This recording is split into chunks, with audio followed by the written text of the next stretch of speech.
السلام عليكم ورحمة الله. ازيك يا حبايب قلبي؟ عاملين ايه؟ يا رب تكونوا بخير.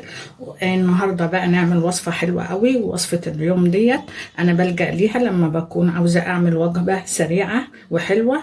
بلجأ لوصفة داوود، كفتة داوود باشا، خفيفة وسهلة وبتتعمل بسرعة وما تاخدش منك اي وقت، والطعم وريحتها بسم الله ما شاء الله جميلة قوي. وما تاخدش حاجة في التحضير. قبل ما نروح للتحضير ما تنسونوش في لايك وشير واشتراك في القناة. بسم الله الرحمن الرحيم. اللهم صل وسلم على سيدنا محمد. زيدوا صلاة كده على النبي. بسم الله الرحمن الرحيم. أنا معايا هنا نص كيلو من اللحمة، هنزل عليهم بصلاية مبشورة. نحط بقى التوابل بتاعت كفتة داوود بس. معايا هنا ملح. أهم حاجة في التوابل كفتة داوود باشا معلقة القرفة.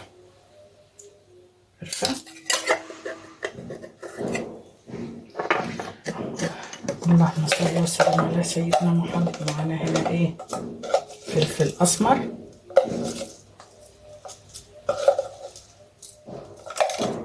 وسبع بهارات، معلقة كده صغيرة، وتوابل الكفتة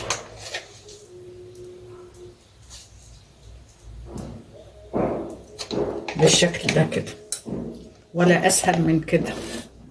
دي التوابل بتاعت الكفتة بتاعتنا. نبدأ بقى نعجن فيها كلها كده لحد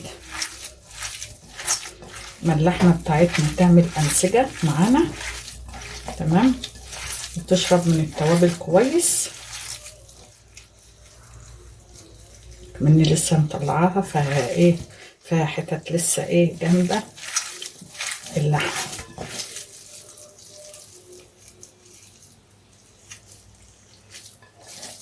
بسم الله الرحمن الرحيم.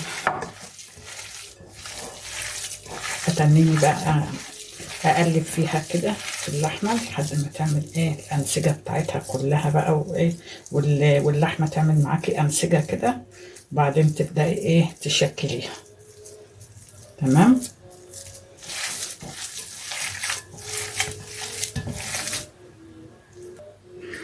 انا هنا قلبت اللحمه بتاعتي لما عملت انسجه ازاي، بسم الله ما شاء الله عليها. دي من اسهل الاكلات اللي انت ممكن تعمليها، ما تاخدش منك اي وقت. ابدا بقى اشكلها معاكم. ممكن تعمليها بقى برضو من اكلات العيد. كل عام وانتم بخير.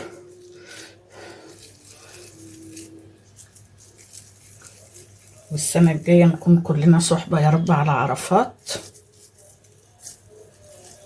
انا بقى ابدا اشكلها التشكيله اللي انت عايزاها بالشكل ده كده، تمام. يلا بقى ما تنسيش اللايك بقى وكومنت حلو. انت بتتفرجي بس كده؟ لا، اعملي لي لايك بقى واشتراك في القناه. ربنا يجعلكم نعمه في حياتي يا رب، وتدوموا نعمه في حياتي. اللهم صل وسلم وبارك على سيدنا محمد. اكثروا بقى من الصلاة والأدعية في الأيام المفترجة دي. ربنا يوفقنا ويوفقكم جميعا يا رب، ويوفق ولادنا وولاد المسلمين. لازم ندعي لنا والجميع المسلمين عشان الدعوة تستجاب. أنا هنا بقى أشكلها كلها. أنا هنا يا بنات خلصت الكمية اهيت. أنا هحطها في التلاجة لمدة نص ساعة. وانا هنا طلعت الكفته بتاعتي من الثلاجه بعد نص ساعه، وحطيت طاسه على النار فيها شويه زيت. ابدا بقى احط فيها كرات اللحمه. انا كده الفكره ان انا حطيتها في الثلاجه نص ساعه عشان لما اجي احمرها ما تفكش وتنهريش مني، تمام. ابدا بقى انزل بالكرات كده في قلب الزيت بالشكل ده كده،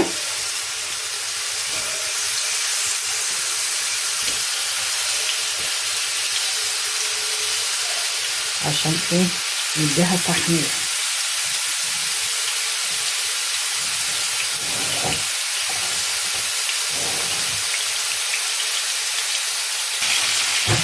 انا بقى ابدا اقلب في الكفته بتاعتي، خدت وش من تحت حلو بالشكل ده.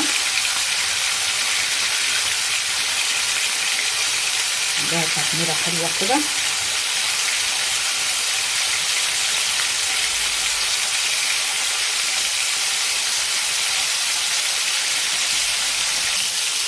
كده الكفته بتاعتي بدات تتحمر، ابدا بقى اقفلها بالشكل ده.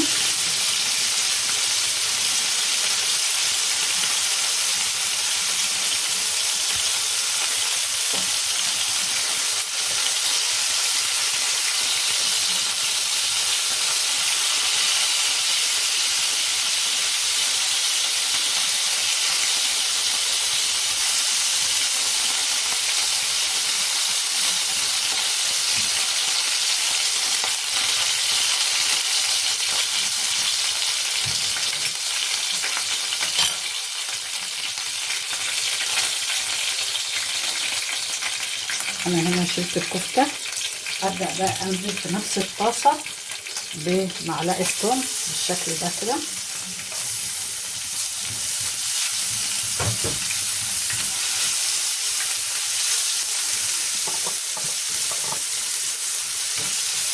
اقلب فيها بس ايه، مش عايزاه يتحمر قوي، خد تشويحه بس كده.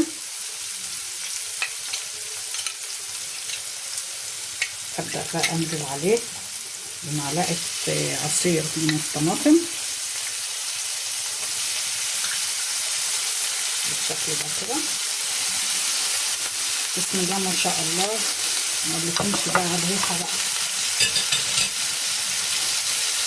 اللهم صل على النبي.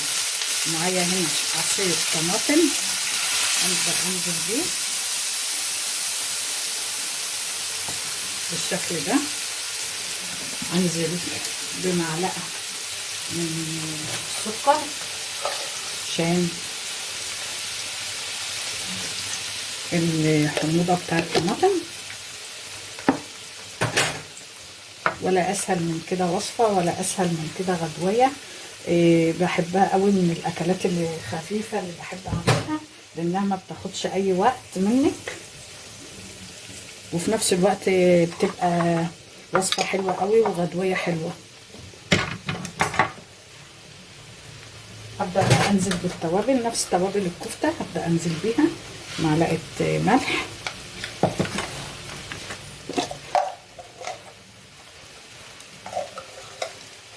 وفلفل اسمر،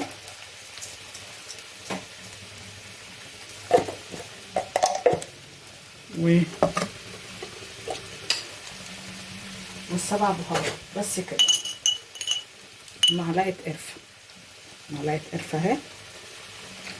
القرفه ديت بتديها طعم ونكهه حلوه قوي للكفته.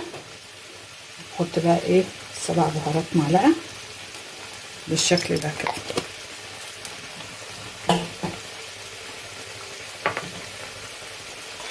انا هنا بقى ابدا بقى انزل بالكفته بتاعتي. بسم الله الرحمن الرحيم.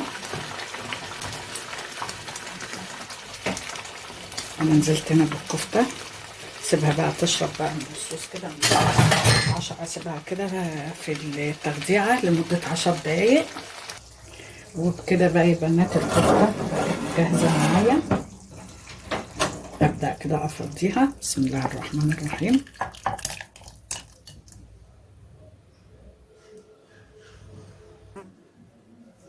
ابدا ارش عليها شويه بقدونس على الوش بالشكل ده. طبعا هنقدم جنبها معاها شويه رز بشعريه.